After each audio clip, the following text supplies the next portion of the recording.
대출 신청 다들 한 번쯤은 해보셨죠? 아, 그럼요.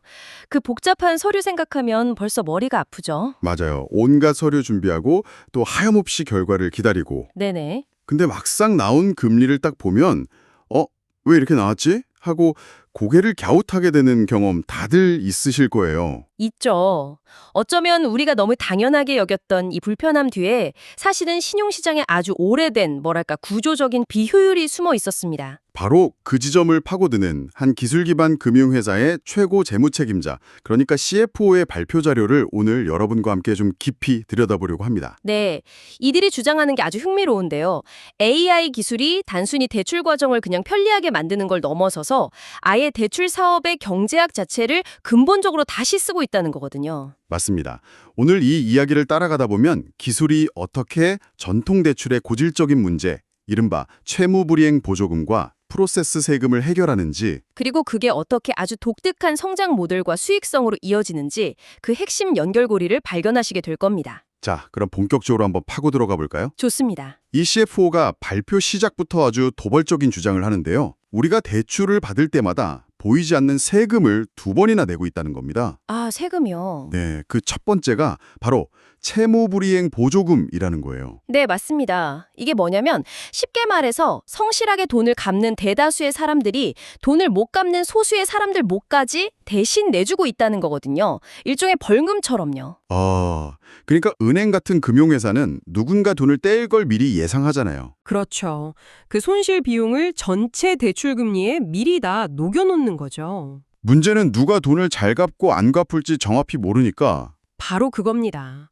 신용평가 모델이 부정확하니까 에이 혹시 모르니 일단 모두에게 금리를 좀 높게 받자 이런 식이 되는 거죠. 결국 성실하게 갚을 대다수의 사람들이 갚지 않을 소수의 위험 비용까지 다 떠안게 되는 구조네요. 맞습니다.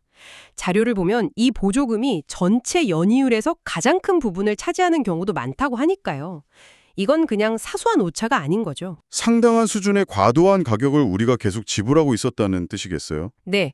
그리고 이게 뭐 50대 50의 문제가 아니라는 게 핵심이에요. 실제로는 대부분이 대출금을 잘 갚거든요.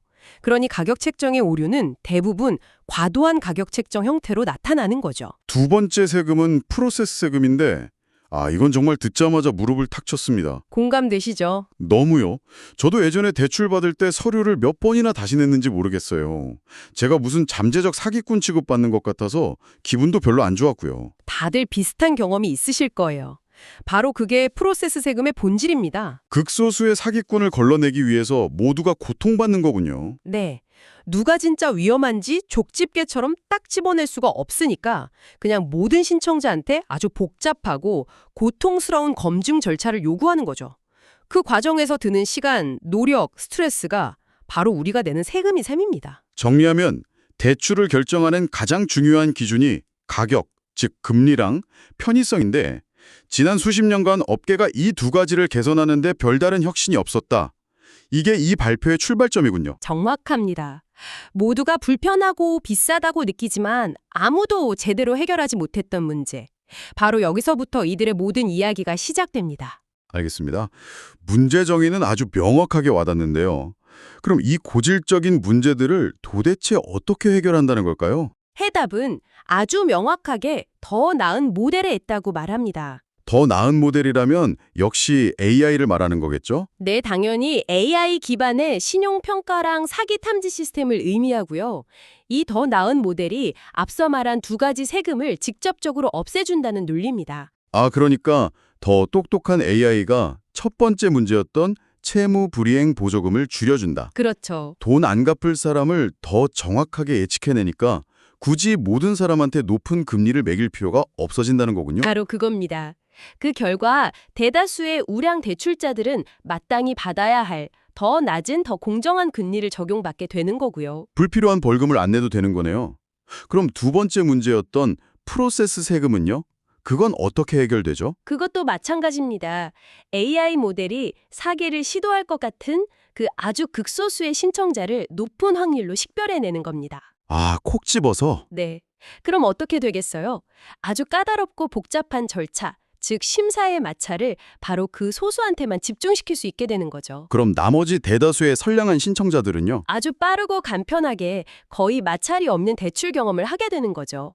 모두에게 부과되던 그 무거운 프로세스 세금이 사라지는 순간입니다. 와, 듣고 보니 정말 명쾌하네요. CFO가 발표해서 우리의 신용위원회는 AI 모델이다 라고 말한 부분이 굉장히 인상 깊었는데 이런 자신감에서 나온 말이었군요. 굉장히 상징적인 발언이죠. AI를 그냥 기존 시스템에 덧붙이는 부가기능 정도로 보는 게 아니라 사업의 근간이자 의사결정의 핵심, 즉 DNA로 삼고 있다는 철학을 보여주는 대목입니다. 알겠습니다.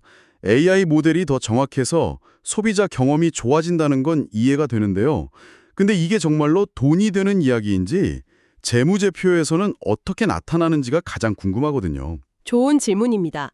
CFO는 이 기술적 접근이 어떻게 구체적인 재무 성과로 이어지는지 4가지 독특한 특징으로 설명합니다. 네. 그 첫 번째가 바로 독특한 성장 모델입니다. 성장 모델이 독특하다고요? 보통 대출 사업에서 빨리 성장하려면 마케팅에 돈을 쏟아붓거나 아니면 심사 기준을 확 낮춰서 위험 고객까지 다 받아줘야 하는 것 아닌가요? 맞습니다. CFO는 그 2가지 방법을 모두 지속 가능하지 않은 끔찍한 선택이라고 표현해요. 끔찍한 선택이요? 네, 마케팅 비용은 쓰면 쓸수록 효율이 떨어지고 심사 기준을 낮추는 건 미래의 부실 폭탄을 그냥 떠안는 거니까요. 그렇죠. 그런데 이들은 동적 심사라는 모델을 통해서 이 딜레마를 피해간다고 주장합니다. 잠시만요. 동적 심사요? 그게 정말 가능한가요? 모델이 좋아진다고 해서 마케팅 비용 없이 고객이 계속 늘어난다는 게 상식적으로는 잘 와닿지 않는데요. 바로 그 지점이 전통적인 금융의 상식과 다른 부분입니다. 이걸 좀 비유하자면요. 처음엔 뿌옇게 흐렸던 안경을 매일 조금씩 닦아서 점점 더 선명하게 세상을 보는 것과 같아요. 아, 안경을 닦는다. 네, AI 모델이 데이터를 학습하면서 매일매일 더 똑똑해지는 거죠. 더 선명하게 볼수록 좋은 고객을 더 정확하게 알아볼 수 있게 되고 그분들한테 더 좋은 조건, 즉 더 낮은 금리를 제시할 수 있게 됩니다. 그렇게 되면 네, 고객들이 광고를 보고 오는 게 아니라 더 좋은 조건을 찾아서 저절로 오게 되는 겁니다. 광고비를 채우는 게 아니라 말하자면 안경 닦는 비용만으로 고객을 모으는 선순환이 만들어지는 거죠. 와, 안경 닦는 비용이라는 비유가 정말 기가 막히네요. 모델 성능 개선이 곧 마케팅 그 자체가 된다는 거군요. 바로 그겁니다. 위험을 늘리지 않고도 성장이 가속화되는 거죠. 알겠습니다. 그럼 두 번째 특징은 뭔가요? 두 번째는 가격 결정권, 즉 테이크 레이트 통제력입니다. 테이크 레이트요? 조금 생소한데 쉽게 설명해 주실 수 있나요? 아, 그럼요.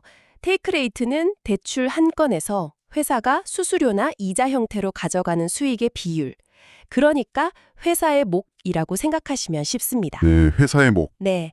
보통 경쟁이 치열한 시장에서는 다들 비슷한 금리를 제시하니까 시장에서 정해진 가격을 그냥 받아들이는 가격 수용자가 될 수밖에 없거든요.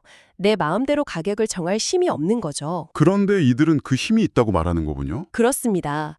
그 힘이 바로 아까 말한 더 잘 보이는 안경, 즉 뛰어난 AI 모델에서 나오는 겁니다. 아, 전통적인 모델로는 위험해 보여서 거절당했지만 실제로는 상환 능력이 아주 우수한 숨겨진 보석 같은 고객들을 이 AI 모델이 찾아내는 거죠. 그러니까 이 회사 입장에서는 다른 경쟁자들이 보지 못하는 가치를 발견했으니 굳이 최저가 경쟁에 뛰어들 필요가 없다는 거네요. 정확합니다. 덕분에 가격에 대한 수요가 비탄력적으로 변하고요.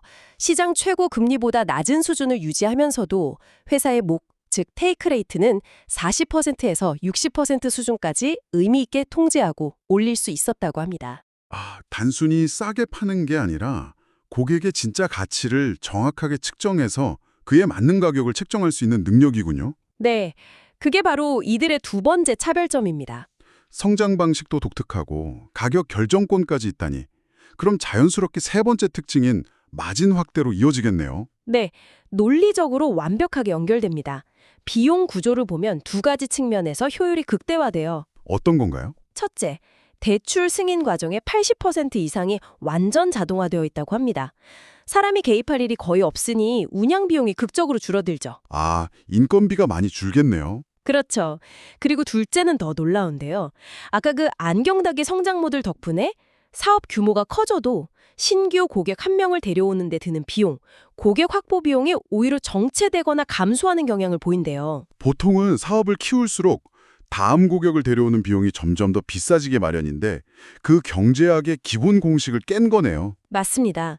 정리하면 수익, 즉 테이크 레이트는 높게 유지하고 운영비랑 고객 확보 비용은 낮추면서 최종적으로 남는 공원이익 마진이 40%대 중반에서 60%대 중반까지 확대되었다는 겁니다. 와, 정말 인상적인 수치네요.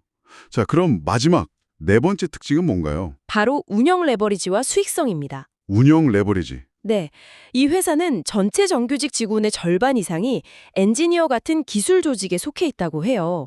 스스로를 금융회사가 아닌 기술회사로 정의하는 정체성이 명확히 드러나는 대목이죠. 기술 인력 비중이 높으면 인건비 부담도 상당할 텐데 어떻게 수익성을 만들어내는 거죠? 여기서 바로 운영 레버리지 개념이 중요해집니다. 이들의 비용 대부분은 모델을 개발하고 유지하는 기술 인력의 인건비처럼 고정비 성격이 강하거든요. 아, 고정비. 네, 일단 시스템이 구축되고 나면 대출을 100건 처리하던 1000건 처리하던 추가 비용이 거의 들지 않는다는 뜻입니다. 아하. 그래서 매출이 늘어날수록 이익은 훨씬 더 가파르게 증가하는 구조가 만들어지는 거죠.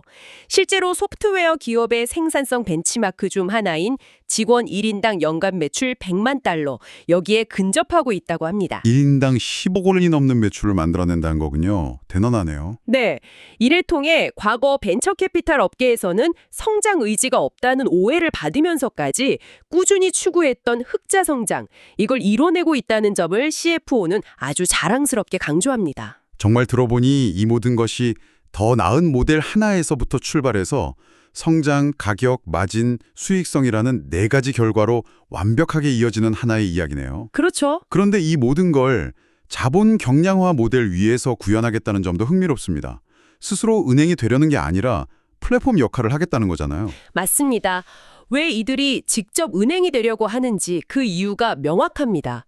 만약 자기 자본으로 모든 대출 자금을 조달해야 한다면 성장의 속도와 규모에 명확한 한계가 생길 수밖에 없거든요. 자본금의 몇 배까지만 대출해 줄 수 있다는 그런 규제도 있고요. 네, 전통적인 은행이 거대한 항공모함처럼 무겁게 움직여야 한다면 이들은 경쾌하게 움직이고 싶어 하는 거죠. 그럼 자금은 어디서 오는 건가요? 다양한 외부 파트너, 예를 들어 다른 은행이나 자산운용사의 자본을 자신들의 플랫폼으로 끌어들입니다. 자신들은 가장 잘하는 것, 즉 더 나은 모델로 좋은 대출 자산을 발굴하는 역할에 집중하고요. 파트너들은 그 자산을 통해 수익을 얻는 구조고요. 그렇죠. 이렇게 함으로써 스스로는 더 민첩하게 움직이면서 새로운 영역을 개척해 나갈 수 있는 겁니다. 거대한 항공모함이 아니라 수많은 회속정을 지휘하는 함대 사령부처럼 움직이겠다는 전략인 거죠. 물론 CFO가 이게 무자본이나 무위험 모델은 아니라고 선을 긋기는 하더군요. 네, 그 점도 분명히 합니다. 자체 대차 대조표도 신제품을 테스트하거나 할 때 중요한 전략적 도구로 활용하니까요.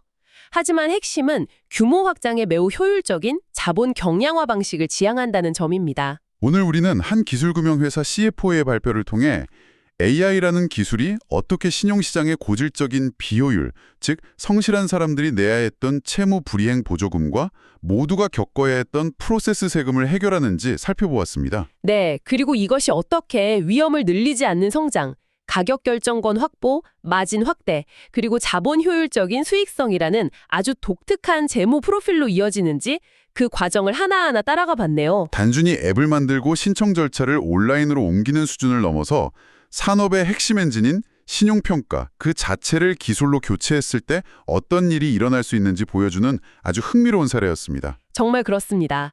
기술이 단순히 겉모습을 바꾸는 게 아니라 한 산업의 본질과 경제학을 재정의하는 강력한 힘을 가졌다는 걸 다시 한번 느끼게 되네요. 오늘 이야기를 마무리하면서 이 모든 주장이 결국 우리 AI 모델이 경쟁사보다 월등히 뛰어나다는 단 하나의 강력한 전제 위에 서 있다는 점을 짚고 싶습니다. 던져드리고 싶은데요. AI 기술이 점점 더 보편화되고 누구나 쓸 수 있게 되는 시대에 과연 이 더 나은 모델이라는 우위가 얼마나 오랫동안 지속 가능한 경쟁력이 될 수 있을까요?